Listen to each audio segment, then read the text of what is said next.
In this video, I'm going to be breaking down the differences between gold and property when it comes to investment. Now, here's an interesting fact for you. Did you know that around 50 years ago, the average price of a kilogram of gold was approximately £2,500? Now, the average price of a property about 50 years ago was about £10,000, which means, if I break that down in simple terms, 4 bars of gold, 4 kilos of gold would buy one average price property in the UK. Fast forward to today, the average price for a kilogram of gold is somewhere in the region of £72,000 at the time of filming this particular video. Average price of a property in the UK is just shy of £300,000.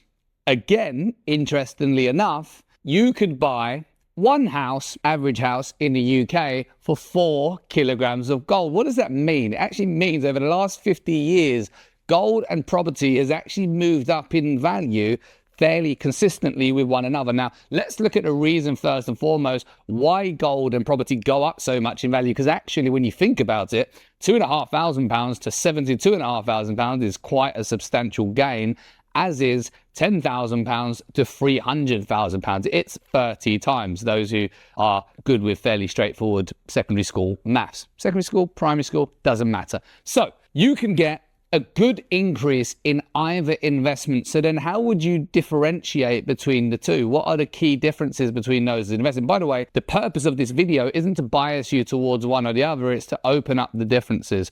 And for transparency, I do invest in both. However, predominantly I invest in property. That's why I generally speak on property investment. But I do hold gold. In particular, I hold gold in my pension, and that's physical gold. But before you think you're going to take a chance of breaking into my house, do know that that's physical gold that I don't keep under the mattress. It's stored in a vault in Switzerland, so you can go and break in, or try and break in, over in that vault in Switzerland as well. Good luck with that. So what would you need to think about if you're deciding on the two? Now, if you've only got a smaller amount of cash, it might be easier to get into gold. And of course, if you're investing from a pension, it might be a good store of value. Why does property and gold go up in value over time? Well, actually, the key thing to remember is that your cash, your fiat currency, the great British pound, is actually going down in value over time, which means relatively other investments are actually going up. So it's not just the case that gold and property are going up. It's actually the fact that if you've got money in the bank, you're losing value every day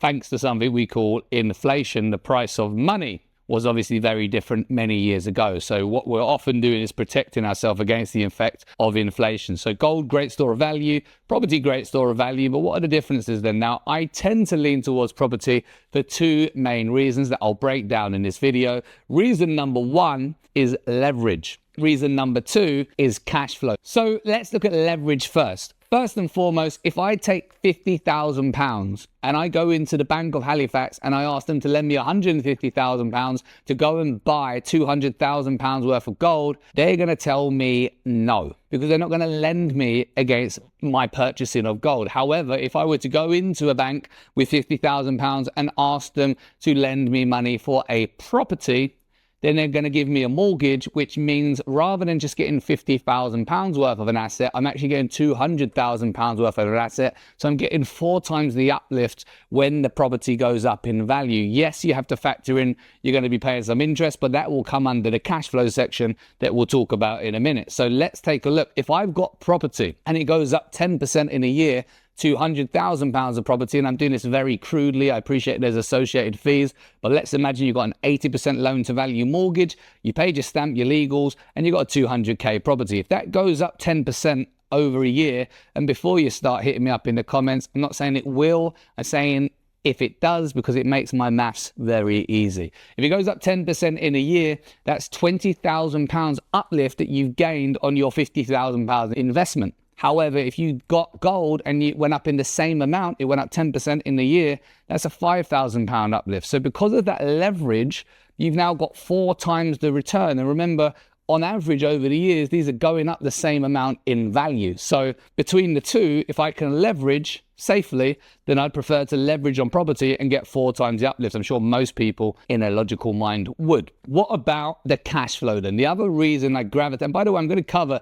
the downside as well and the potential considerations, but what about the cash flow? If I buy gold and I store it, whether it's under my mattress or a vault in Switzerland or elsewhere, it only materializes when I actually sell that gold. I don't get any profit until I sell it, until I cash out.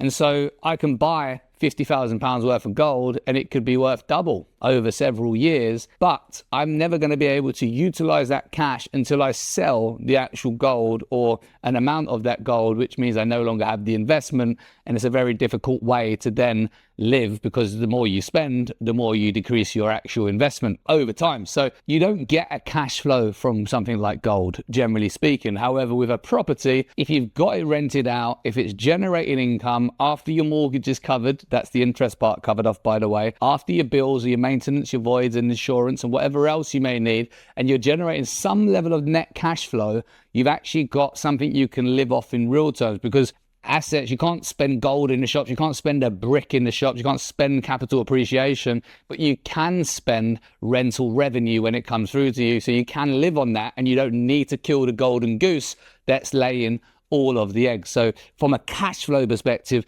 property's got a distinct advantage as well. So then what about the potential disadvantages? What do we need to consider? Well, of course, having a bar of gold or an amount of gold stored up somewhere is a lot less in terms of operation than having a human being living inside of a property. So of course, if you're going to move into the property investment, there's more you need to be aware of in terms of taxation, regulation and legislations. You need to think about human beings and making sure that you're getting the right people into the right properties at the right price, and you're doing it in the right way. Whereas gold's pretty clean cut. There's a set value for it.